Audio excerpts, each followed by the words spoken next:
everyone, and welcome back to another episode of Digitalk Architects. Here with us today, we have Jared Casner. Jared, welcome to the show.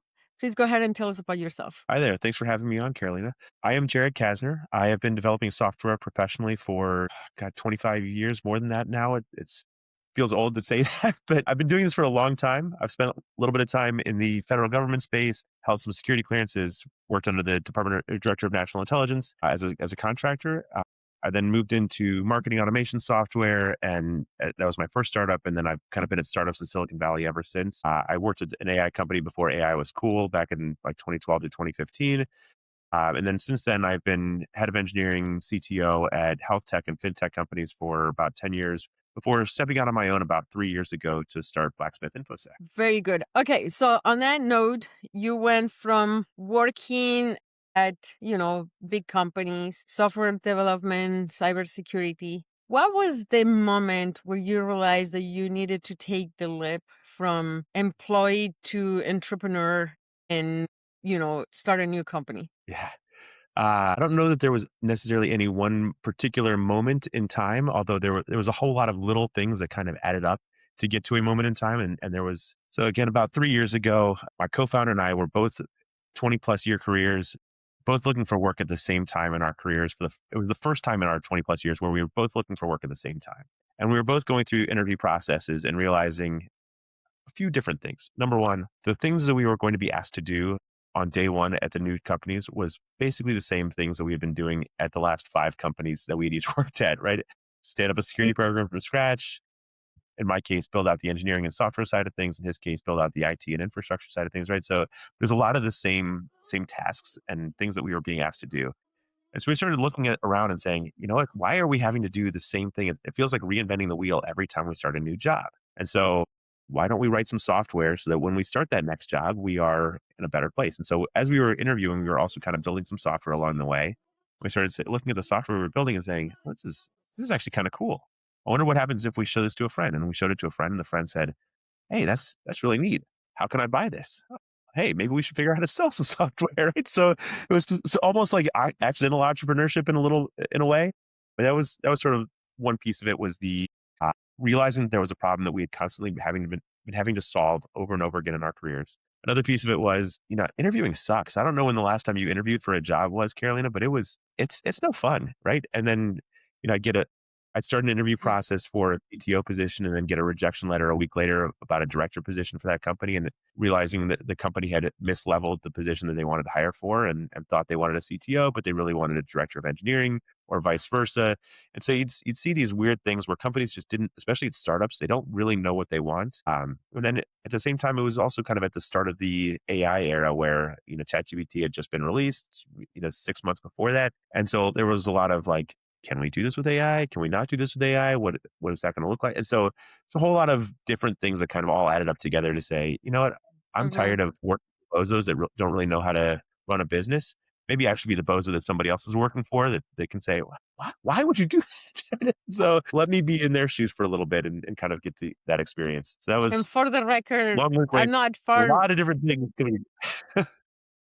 Not to, it's funny you say that because I think that's kind of has been my experience too. Like, I have done a lot of interviewing for hiring, but I've also interviewed quite a few candidates, and the process is, I'm going to say the process is broken. Yeah, horribly, But horribly broken.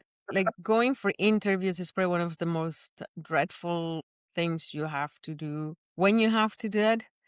And it is just one of those, and you are right. Many times they don't even know what they're hiring for or what they want.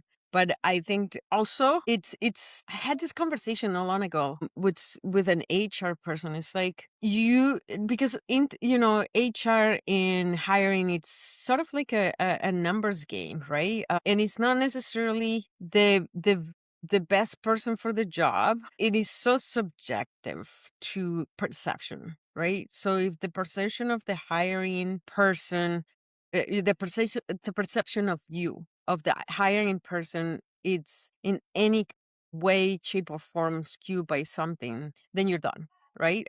Yep. Even if you are the best candidate for the position with the best qualification. And sometimes the other part to that is like, it doesn't matter if you have the best qualifications or, again, same thing, you might not end up getting the job because the perception wasn't ideal. And Yep. in many cases, they don't, it is not the best person for the job that gets the job. So it is, interviewing for a position and interviewing people for a position are two very difficult things to do. Yeah.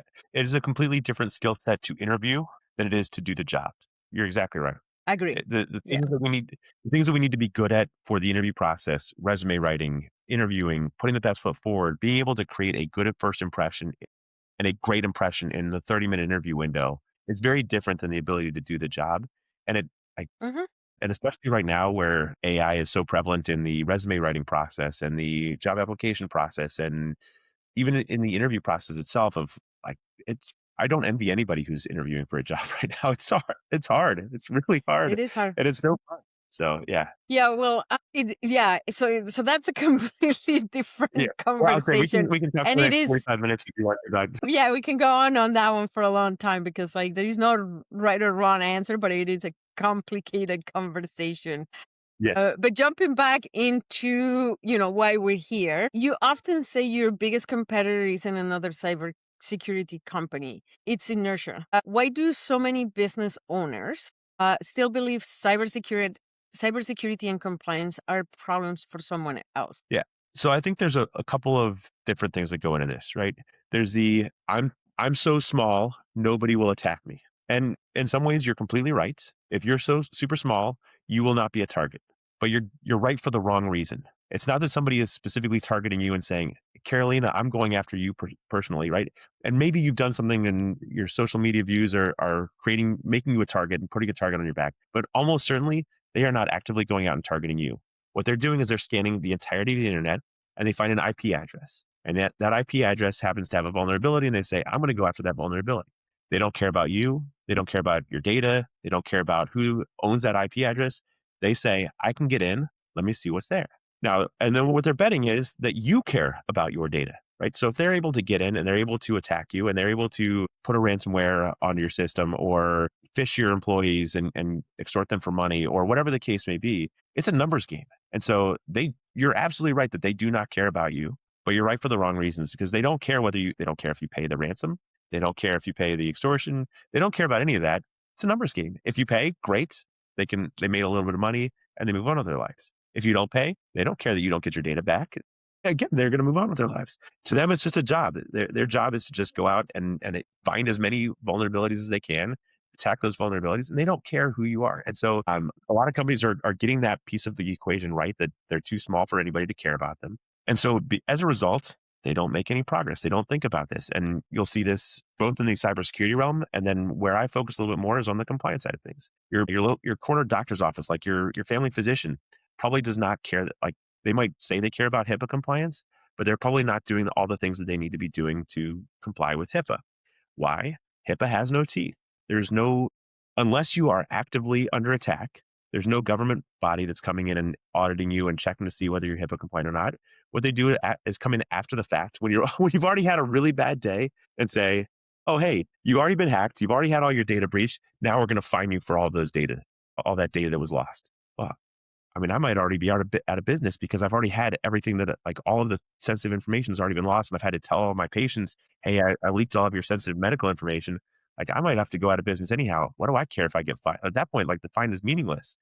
But we need, right? So there's pieces of this that we kind of have the sequence of events backwards. And so, yeah, a lot of people just don't care and they'll take the ostrich approach where they just stick their head in the sand and hope for the best. And technically that is a plan. Not caring is a plan. Your incident response plan might be, oh my God, panic. And that technically that's a plan. It's not a good plan, but it's a plan, right? So, we have to think Yeah. about part of my job is helping people understand that there are risks. Now, I don't want to go out there and be a boogeyman either, right? Just because you can get hacked doesn't mean you will get hacked, right? And so I don't want to go out there and scare everybody and say, oh, you're going to get fined, you're going to get hacked, these like bad things are going to happen. But what I really want to do is almost take. Have you heard the old joke? And this is maybe an imperfect analogy, but the old joke of two guys are out in the woods and they come across a bear, and one of them bends down and starts tying his shoes, and the other one guy says, "Hey, look, you know you can't outrun that bear." And the first guy says, "I don't need to outrun the bear. I just need to outrun you." The same thing is Mhm, kind of it's true in true. cybersecurity, right? Like, I don't need to be faster than the attackers. I need to be faster than I don't need to be more secure than, or perfectly secure, but I need to be as more secure than the people around me, than the other IP addresses that are out there on the internet. I need to be taking care of the low hanging fruit and doing the right things. But then more importantly, I need to think about this a little bit like an investment, right? If you think about this a little bit like your 401k or your IRA, if you do your investment retirement, like wait to do your retirement savings until you're 60 years old, you're going to be putting every penny you can possibly put into your retirement account so that you can retire at a reasonable age. Same thing Mhm. is true. Wait for a client to come along and say, we need to have a SOC 2 attestation before we'll sign a contract with you. The government, we have CMMC coming very quickly here. If you're waiting until, there's a deadline coming in November, I better do something about it right now. Guess what? You're going to be putting a lot of money into getting compliant very quickly because there's a whole bunch of stuff that you haven't been doing. And then you're also going to be burning out your employees. On the other hand, if you look at your business and say, I want to do the right things, I want to start becoming more secure and more compliant on day one, the job becomes easier. The total cost of ownership becomes way lower, right? And so that's a big part of what I'm trying to do is educate people that if you start early and do small investments early and frequently in your business, you will develop the right habits. When the new attacks approaches come out, you'll already be prepared so that you can move your business along safely and securely and minimize the risk profile that you have while also being able to grow your business. You can have your cake and eat it too. Yeah, and something you said earlier, kind of brings me to my next point, which is a lot of it's built in the fear, right? Like it's usually fear-based selling from the providers. Like you're gonna get hacked, or are you waiting for the next ransomware, or whatever the case might be. How can businesses create stronger relationships with their clients and their cybersecurity and IT departments, with trust instead of fear? Like, because it's constantly like, and the worst part of it is, as much fear as you put into it, it doesn't break the procrastination of having to go and and do it, right? Yeah, well, I mean, people buy on emotion, right? And fear is an emotion. And so if you can scare somebody, they might buy something. Now, are they going to do something with like, oh hey, I bought this thing, so now it's a solved problem and I don't need to be afraid of it anymore.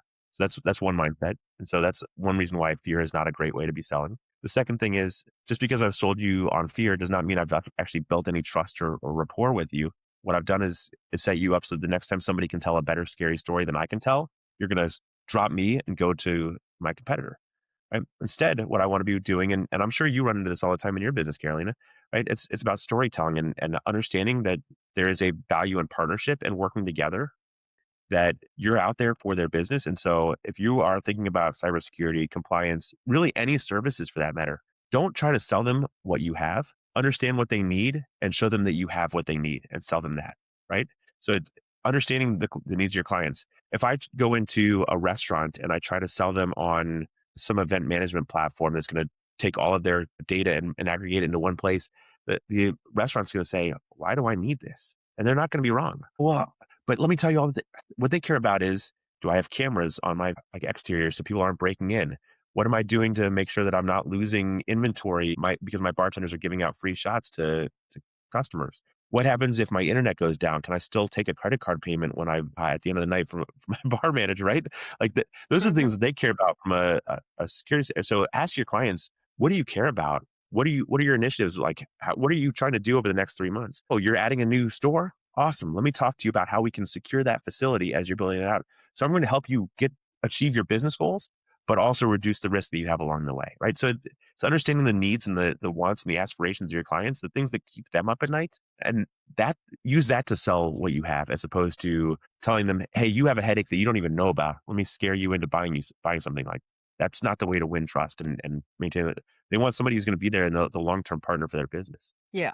So on that note, from your point of view, and again, you focus on selling security and compliance, right? What are some of the biggest mistakes you see MSPs and IT providers and cybersecurity firms make when trying to communicate the value of compliance to their clients? Yeah, I mean, honestly, the biggest one is I already talked about, which is they try to sell what they have instead of understanding what their clients need, and right. And so, okay, One of the fun things about starting your own business, and I'm going to do a quick digression. I'll come back. I promise.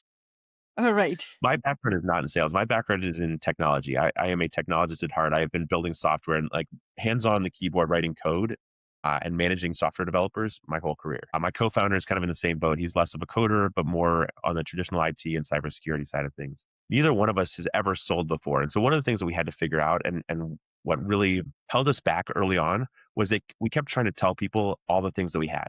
Let me show you what we have. Let me do a feature dump. Let me show you the platform. That doesn't sell software. What sells software is building trust, understanding the needs of the clients, asking questions. And so, there's a lot of really great resources out there about how to sell. We wrote a book about it that we published on Amazon, specifically around cybersecurity and compliance. But the reality is, if you're not in there asking questions and doing discovery and understanding the needs of your clients or your prospects, you're never going to be able to sell them anything because you're just doing a feature dump, and that makes it really hard to overcome that. It's okay, great. You have all these things, but like, why? Why do I care? Showing them the value and understanding what pain points your clients have and showing them how you're solving those problems matters much more than whether you have feature A, B, or C. It's how does feature A relate to the problem that they have and can that solve their problem? But that's honestly the biggest one is really just spend time asking questions, understand what your clients need. Yeah. You know what? That was a deep dive. Well, you know what? I was thinking because in IT and in SaaS, that is such a it's such a thing that a lot of the people building the companies are developers and technical people, but they don't have ever done the selling, right? So they've solved the problem. And again, I had this conversation maybe a couple months ago during another podcast episode, talking to a guy that, he has a video business and he's very focused on how business owners create and do their storytelling. And because he's in video, the storytelling is such an important part, right? And one of the biggest thing that he was talking to me about was like how business owners and technology people especially, they know the product, they understand their product, but they almost always fail to relate to their audience. So they're always talking about what they like, what they did it. It's I instead of why they should like it, or they should use it, or how it's solving their problem. And you just kind of hit that point and made it reminded me of that conversation because it's such a thing, especially in technology, right? Well, yeah, and especially, to your point about technologists, like, we like to talk in bits and bytes and ones and zeros, and, like, we use language sometimes that is completely archaic or Byzantine or like, super focused on our domain, and what we don't do is a great job of relating that to your business, right? And so if we can find ways of talking about how what we are doing relates to your business and use your language that you understand, then we will be much more effective also, right? If I talk to, again, you pick on restaurants. If I talk to restaurants or doctors or lawyers about firewalls and firewall configuration, they're going to get a very blank stare on their face very quickly. Their eyes will glaze over and I'll lose them completely. If I instead talk about, 100%.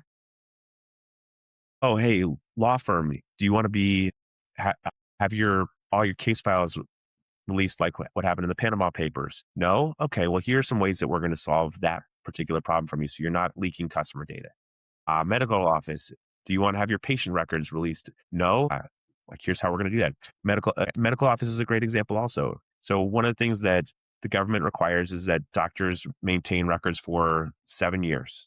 Seven All years, their yeah. medical records have to be retained for 7 years. Well, what happens if you lose that data sooner, right? If there's records that get destroyed because your hosting provider goes out of business, or records that get destroyed because somebody comes in and ransomwares you, right?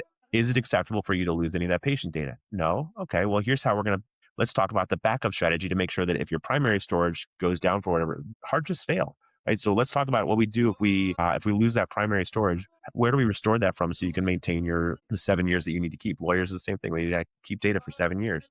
Right? So how do we do that? Well, we ensure that through backups. But if you start with all right, we're going to back up your data for 7 years. Well, wait, why? Why are you doing that? You're going to charge me how much to store it for 7 years? Like, that doesn't make any sense. But if you instead start from let me talk to you about the things that you care about and the reasons why and the problems that we're solving in your language, it makes the conversation go a lot more easily. Yeah. On that note, and we're talking about it, we're looking at, small and medium-sized business owners. So you're talking to the lawyers, to, the restaurant owners, all of them. What do you think are the most common misconceptions they have about cybersecurity risk, and what do you think they should do or think different on those misconceptions? Yeah, I mean, we talked about a little bit of this earlier. It's the "I'm too small to be attacked," right? So that's probably one of the That's a biggest big one. misconceptions. Yep, which is a big one. Yes. The other piece is that all businesses are created equal, right? They're not. The risk to your business as a marketing agency, the risk to my business as a cybersecurity firm, the risk to a restaurant, to a law firm, to a medical practice, the risk to all these businesses are very different. The way they store their records, right? If the medical practice is still living in, I will jokingly call it the dark ages, where they're not using an electronic medical record, but they're still using paper files for everything, they have a very different set of risks than somebody who's using an electronic medical record. If somebody's using Epic versus something that their cousin vibe coded for them, like they're going to have different risk profiles. And so understanding the risk to your business and really like honestly asking yourself the questions about what's keeping me up at night will make you a much more informed decision about what things you need to protect. And this is where, again, having a professional who can come in and ask some of those questions for you. What happens if your website goes down? Well, if you're a mom and pop ice cream shop, you probably don't care whether your website goes down for a day or a week or a month, even because it's not driving most of the traffic. It's just a thing that you feel like you have to have. If you're an e-commerce site and your website goes down, every minute that it's down means a potential lost sale, right? And so the understanding the risk profiles and where things go is like that's a big piece of what really every small business owner needs to think about is what are the things that actually matter. And you're probably, as a small business owner, you're thinking about the things that are sort of in your wheelhouse. What if I can't make payroll? What if I don't get that client? What if I whatever? Right? You're thinking about the business side of it. You're not necessarily thinking about the technology side of it. And what we have to understand is that business and technology is a portion of the business, and especially for those of us who are completely online, technology might be the business. And so we think about asking those questions a little bit differently, and that will tell us what our risk profile is. And based on the risk profile, how much we're willing to spend to minimize that risk profile and give ourselves, my t-shirt today, good security is like an onion, it has layers. Like what layers are we going to put into place from our cybersecurity standpoint to keep ourselves safe and secure? Beautiful. All right. Let's go back a little bit to, you and your partner started this cybersecurity firm, Blacksmith, during the early stages of AI as we know it today. Yep. That's the kind of the point, because AI has been around for a while, but as we know it today, we could say kind of like the parting point is ChatGPT, right? The introduction of ChatGPT to the world. How has AI changed the cybersecurity landscape, both for defenders and for attackers, from your point of view? Yeah. It has completely changed it and done nothing at the same time. And I appreciate that as a contradiction in terms, and I actually mean that very honestly here, right? So the things that AI is finding, it is finding at a scale and a speed that are really unprecedented.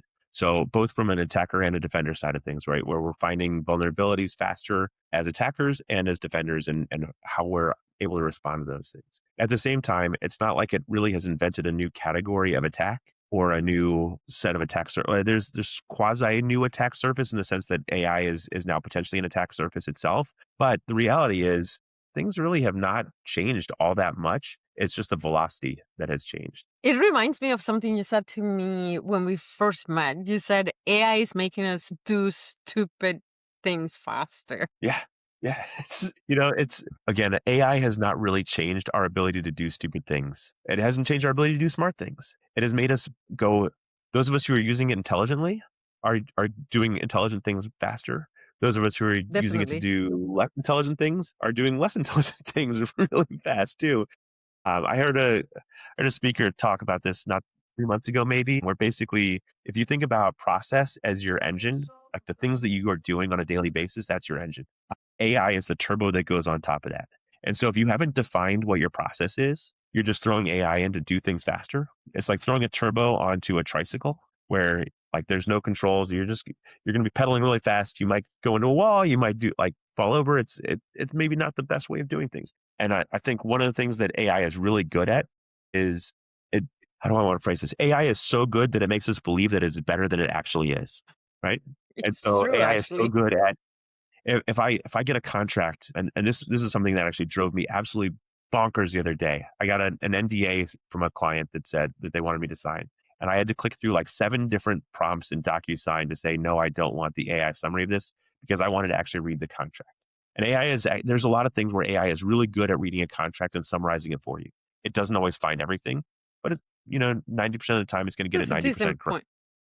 Yeah, It gets you most of the way there, and it's a helpful addition, but it cannot be a replacement. And so, like, right. you have to be reading your contracts. And it's to that same vein, like, I won't use AI to write a contract for me. I'll hire a lawyer. Now, I might have AI review the contract and tell me when somebody sends it to me and say, "Hey, I've read it myself, but is there anything else that I'm missing in this that I should be paying attention to?"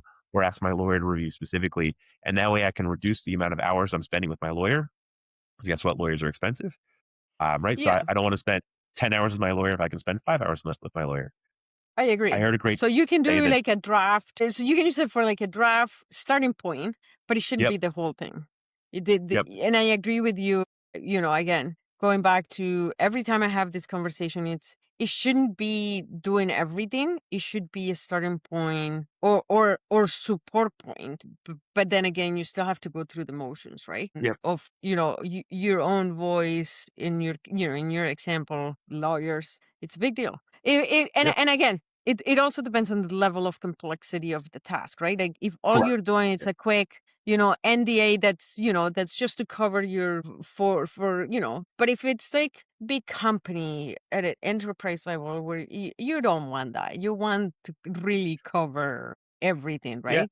If it's you and me for whatever reason, that's valid, but again, it just case by case, and it definitely doesn't solve everything. well, and there's a little bit of I think all of us have used AI and found where it has not gotten things exactly right, and that's primarily true in the domains that we know really well, right? So I use AI to write software every day, and it has made Mhm. me insanely productive. I can get out so much more code every week than I used to be able to do. However, 100%. I also find bugs that it makes constantly. There's always something that it's not exactly the way I want it to be done, and I have to constantly be adjusting and addressing it and writing my own code and fixing things up. And the problem is if let's say it's writing marketing copy for me, for example, I don't have a background in marketing. I can generate a draft blog post and maybe it's good enough as it is to your point. What's the downside if it's wrong? Like, okay, maybe I get a little bit of egg on my face if my blog post is not correct. If I'm advertising a new product or a new feature and I want to have that exactly right and I want to make sure I'm not getting in trouble with false advertising laws and things like that, I'm probably going to have a marketing professional come in and just take a look at it and make sure that I'm not getting myself into trouble, right? There's because I Yeah. don't know enough about that, and it's the same thing that's true for a legal document. If the legal document, to your point, is a very simple NDA, like a 1 page NDA, yeah, maybe there's no big deal in having the AI summarize it and tell me there's nothing wrong with it. If it's creating my MSA for my master services agreement for my company, and it's every dollar of revenue is going to be tied to that document, I want to make sure that's buttoned up pretty tightly, and I'm gonna be willing to pay a lawyer to take it from 80% that or 90% or 95% that AI got me to the rest of the way, and it's gonna be money well spent, right? And so I just need to understand the risk of what the outputs are. On the note of, I mean, you've been in writing software, for quite some time, 20 Yeah. plus years. Longer than I sorry, I'm gonna do a quick digression You here. look younger than that, but hey, I went back and gave a guest lecture at my university 2 weeks ago, and, okay. I realized as I was talking to the first of all, I've been writing software longer than any of those and I say kids now. First of all, when did I start calling 21, 22-year-olds kids? Like, that was That was my the first and then the second one was realizing I've been out of college longer than these kids have been alive. Like, I graduated, but, long before they were even born. So I'm like, "Oh, man." They weren't even alive during 9/11. It's like, "Oh, how did that's this happen? crazy. How did I get to have life experiences that didn't even happen in their lifetime?" So, I know, anyhow, that's sorry. crazy. So no, it's okay because it does make you go, whoa, holy crap. How do you personally decide how and when AI is helping productivity versus when it's creating risk or lowering quality in your line of work? Yeah, so, the way I talk about AI is 2 things have to be true in order for AI to be a success factor for you. The first piece is you have to think about the inputs, right? So understanding the prompt, understanding the data that's going into it. How are you feeding the AI with what you want to have? And then the second piece of it is you have to reason about the outputs. You have to look at what it comes up with and actually think through what that looks like. In my case, in code, one of the most important things for me is code is one of those things where it's write once, read many times. Yep. Meaning, I'm going to write it today, and I'm probably not going to touch that code for 6 months, but I'm going to have to read it every time I want to make sure that is it still doing exactly what I want it to do 6 months from now or a year from now when I come back to it? Do I understand what that code is doing? And so what I'm not I'm writing the code both for does it solve the problem today, but also can I understand what it's doing a year from now? And so I'm writing the code as much for future Jared as I am for solving the problem today. And so that's the biggest lens that I look through with this is future Jared going to look at this and say, oh my God, what was I thinking here? Or is future Jared going to look at this code and say, oh yeah, this makes total sense. I can follow this along. And I say future Jared and very loosely here, right? Because it's what happens when I hire an intern or a new software developer or somebody else, and they have to come in and read my code. If they can't understand what it's doing, there's no way they're going to be able to maintain it or support it or anything, right? And so I need to have readable, maintainable code. And so it's that reasoning about the output and understanding what it does. And if I can't describe it effectively, then there's something horribly wrong there. If you were to, kind of give a percentage of how much of your day-to-day coding in business is being done with the help of AI and how much is just you doing what you've always done? Ooh, that's a good question. So AI is augmenting probably 80% of the code that I write. There's still 20% of it where it's like, all right, this is so easy that I'm just going to go and do it myself. Because it'll be faster for me to write the code than it will be for me to write the prompts to get it to generate the code. So it's probably better for me to just go do it myself. And when I say augment, it's not 80% of the code is being written by AI. It's that 80% of the work that I'm doing. So before you and I jumped on today, I initiated a prompt. And so that somewhere in the background, Claude is writing code for me and I'll come back and I'll spend time reviewing that code and tweaking it and making it look nice when I'm done. And so this is where the biggest area where AI has helped me out is it's like a junior developer. I can set it off to do a task and then I can have a conversation with you and I can come back to it and pick things up right where I left off. And so I'm still getting productive, and I say productive work in the sense of like writing code done while I'm doing other things. So I can almost do two jobs at once, which is great. Mm, right. So Just because I am extremely curious, give us an example of how you would get started with one of your prompts to, to get a task going in your day to day. yeah. So the first piece of it is describing who the audience is. So as a non-technical CFO, I need to be able to log into Blacksmith to understand. And one of the things that I'm frustrated with right now is that I see this request to do a task like enforce multi-factor authentication, and I don't really understand what that means. And so I need to have very clear descriptive text to explain to me how this is going to go. Right. So that's the use case or the person that I'm trying to solve for. So that's the first piece is describe who I'm solving the problem for. The second piece is me as a developer saying, all right, when I hear the user make this statement, here are the things that I care about, right? I don't want to just solve this one problem in isolation. I want to be able to write something that is going to be applicable to all of the different things that user might have to do so that I can kind of create this universal help text function. And so I need to have it's going to be stored in the database. I need it to be editable by my internal users so they can edit the text along the way. I need to be able to add stuff very easily to it. Right. So I'm going to describe all of the different pieces and aspects of it that I want it to be able to do. And then I'm going to say, and then on top of that, here's my style guide in my code. Here's a piece of my code that is very closely mimics what I want you to use today. And that way you can go and copy the style that I've already written this in. So again, somebody who's looking at my code now that you generate is going to be able to follow along and understand. It's a little bit like if you're writing a book, right? Here's Yeah. chapter one. I want chapter two to follow the same writing style. If you don't provide that context for the AI, you might have chapter one feeling like it's written by Carolina, and chapter two feeling like it's written by Jared, and chapter three feeling like it's written by Anna, and chapter four Somebody like it's by else. Mike. Right? If you have different voices throughout, it becomes really Hmm. confusing. And so if you instead say, here's a specific like I want this to look and feel like this other piece of code that I already have written, you're Yeah. going to get a much better output, right? So it's define who the audience is, define the parameters from a technology standpoint and how you want it to be built, define the style guide that you want it. And so the prompt itself might take me 20 minutes to write and make sure that I'm thinking through all the different aspects of it. And then the code will take 20 or 30 minutes for the AI to generate it. But that's code that it might have taken me 3 or 4 hours to write. And so in 45 minutes, I've got a working prototype that I can then go through and now I can say, okay, well, I see Debug. what you're doing. Understand why you did it this way.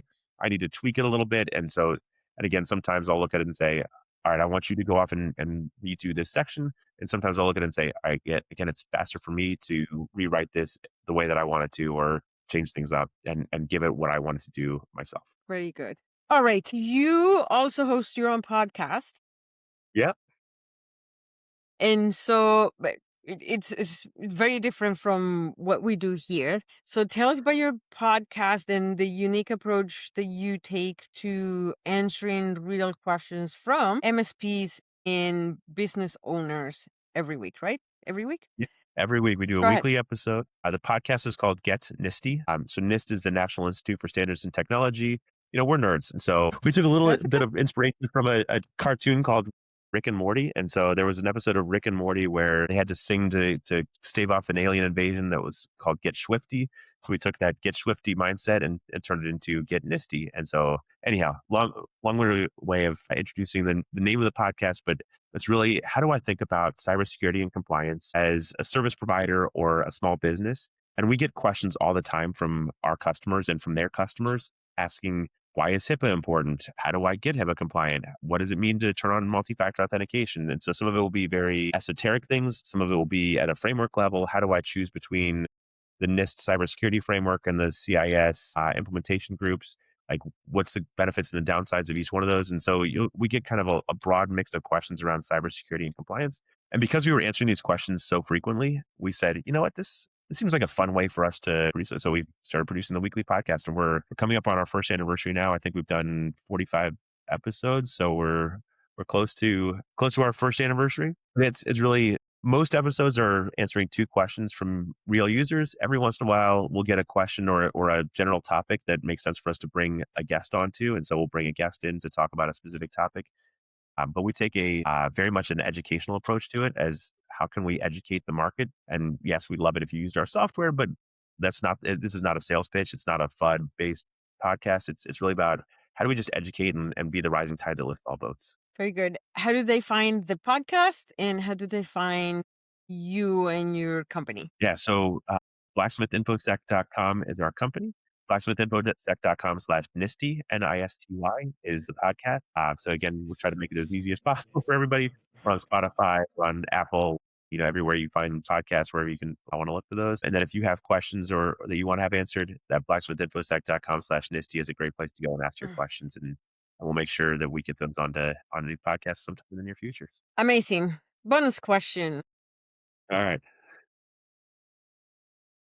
What do you think will have the biggest impact on small and medium sized businesses in the coming 3 to 5 years? AI, cybersecurity regulations, compliance requirements, or something entirely different? I mean, we're already seeing a profound shift in the way companies do business because of AI, and so it would be naive to say really anything other than that. It's going to continue to be a force multiplier in a lot of ways. There are companies who are making, I'll call them, very short-sighted decisions because AI is less powerful today than people believe it is or want it to be. Whether it lives up to those expectations or not, we're in June of 2026, and so I'm guessing in the next 3 years we're going to see a little bit of coming back to reality where AI doesn't quite live up to the hype. But at the same time, we're seeing this already, right? Where companies laid off a bunch of, let's call it, software developers, and yet they're already starting to hire back software developers because they realize that AI is not the solution for that. And I'm sure you've seen this in marketing where content, it cracks me up actually, as a little digression here, like seeing OpenAI and Anthropic and some of the frontier model companies advertising hundreds of thousands of dollars a year for content marketing writers and content writers for a company that is supposedly going to be putting all these content writers out of business, right? Like, the frontier models still believe and understand that they need to have humans powering this stuff. And so anyhow, long-winded way of saying, like, AI is absolutely the thing that is going to continue to be a force multiplier, a disruptor, and a changer of businesses. And how that exactly plays out over the next 3 years, I don't know. I think there's going to be mostly for the best, but I think we're also going to see some things that crop up that we scratch our heads and say, I don't know that I like this brave new world that we live in. So, This is true. I agree. yeah. I agree on all of it. Yeah. What's funny? You talk about Anthropic and OpenAI, but the one that's kind of been a shocking admission in the last couple of weeks is how a lot of these bigger enterprises are admitting that the cost of AI is not cheaper than hiring people. And now they're Well, saying, stop using AI for everything and go back to doing people things. it's going to get worse, right? So if let's look at Uber as kind of the example, right? 15 years ago, Uber was the cheapest way to get around because it was so heavily subsidized by venture capital, right? Now Uber is as expensive or more expensive than a cab in most places, and I yet, agree. I agree. and so I'm in San Actually, I Francisco. have an example on that. So we went on a trip up to Montreal and it was pouring rain, right? So it's pouring rain. You know how Uber works. It's rush hour, so you get the multiplier, and it's on a rainy day, so it gets extra multiply. Yep. So, long story short, the cost of the trip we needed, which was really short, was going to be astronomical. And I don't remember the exact number. What I do remember is that we called the cab company. It was significantly, like, by more than half cheaper than the Uber ride. And you go like, wow, why? Right? Like, why Yep. am I calling Uber if I can do this, the traditional cab for more than half the price of the Uber? Well, And I think we're at that point with a lot of the AI where they're starting to realize, oh, wait, because of the consumption, it's not cheaper, right? Like you're not doing, mundane tasks here and there that you can, kind of just get away with pro plan. These developers are not just using the max plans. A lot of them are using API keys that are like a full, price per token, and the companies are going crazy because I don't remember the exact company or the precise example, but I think it was something along the way of they had spent their entire AI budget in the first 3 months of the year. Whatever that budget was set at, first 3 months of the year, it was already blown out of the water. So, and that yeah. will Well, continue to be a problem. it's going to, and so you're exactly right. It's going to get worse, right? Because again, right now we are heavily subsidizing the use of AI through venture capital. Well, Anthropic has already filed for its IPO. Hmm. SpaceX, which owns Grok, has already filed for its IPO. OpenAI has supposedly just in the last couple of days confidentially filed for their IPO. So venture capital is going to, the amount of net new investment into these businesses, once those IPOs are done, is going to start to dry up, which means the companies are going to have to start moving towards profitability. And I forgot what the numbers is, but I think it was something like OpenAI lost $9 billion on $5 billion of revenue in 2025 or something like that. I've forgotten what the numbers are. So you'll have to fact check me on this later. But it was some like very large net loss on some very still large amount of revenue, but losses and revenues were No about the balance. same. But if your losses and your revenues are about the same, that means that there somewhere along the way your revenues are going to have to increase in order to Yeah. make up for those losses.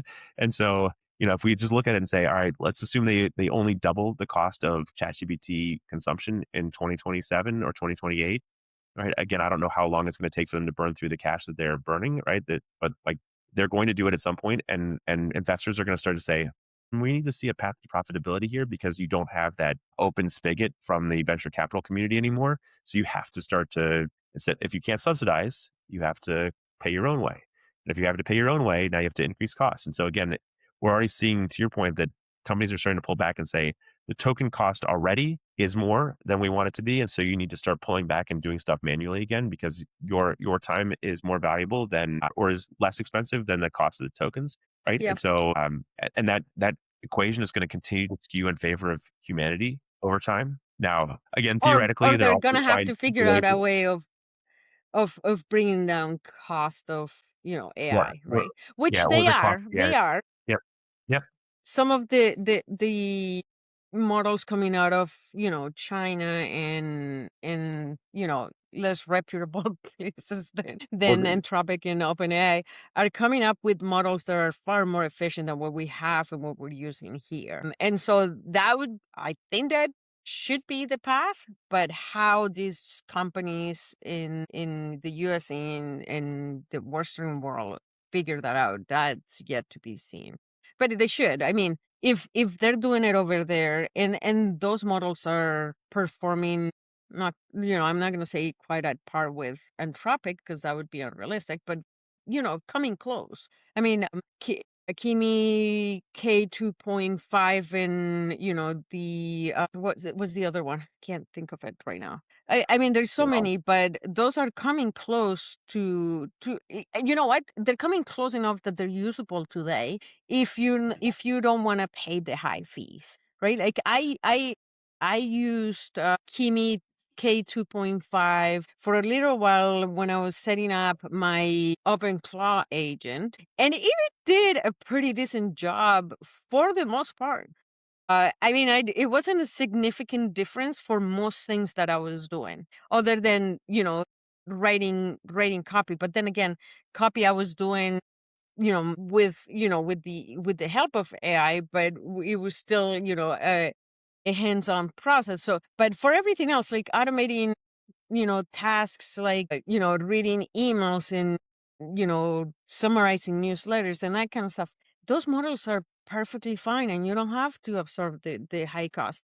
There are models that are really good right now for coding that don't require a Anthropic subscription, right? That you can just yep. plug into your coding software and they'll do a fairly decent job at it without having to pay the big bucks. So it is Now, coming. It's just yeah, lower the slower flip side of that adoption though is, here. do you understand where your data is going in that The case, right? And data. so Yep. for the open source models where you can run it locally or run it on your own infrastructure and you know where the data is staying locally, then great. Like by all means, if you're sending your software to a model in China and you don't have, you might want to think about whether the code that you are sending to China is really code that you want to be sent to China, and whether True. it's worth the risk Yep. that even if they have a data processing or data privacy agreement in place, like, is that good? Is that enough for you to be willing and comfortable?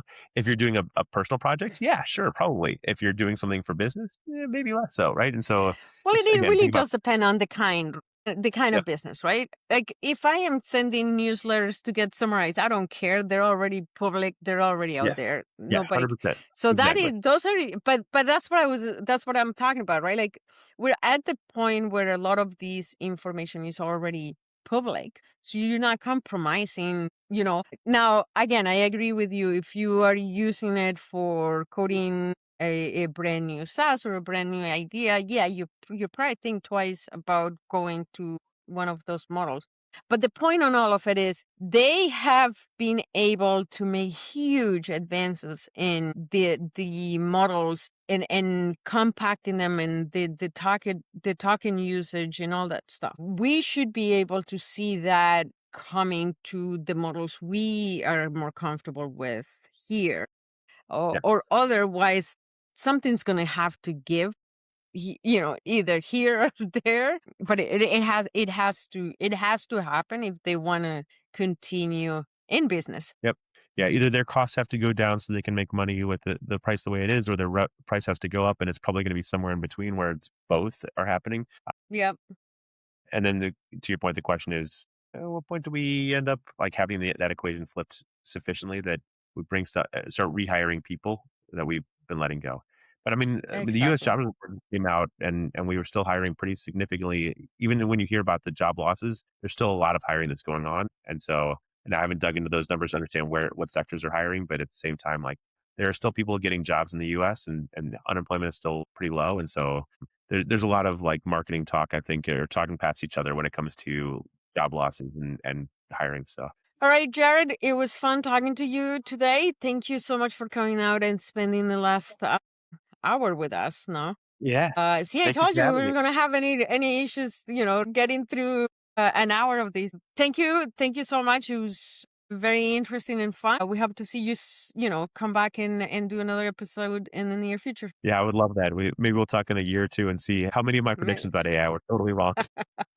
We'll go back and do look back and present, look back and present. Yeah. Take care, Awesome. everyone. Thank Thank you you. We'll again. chat later.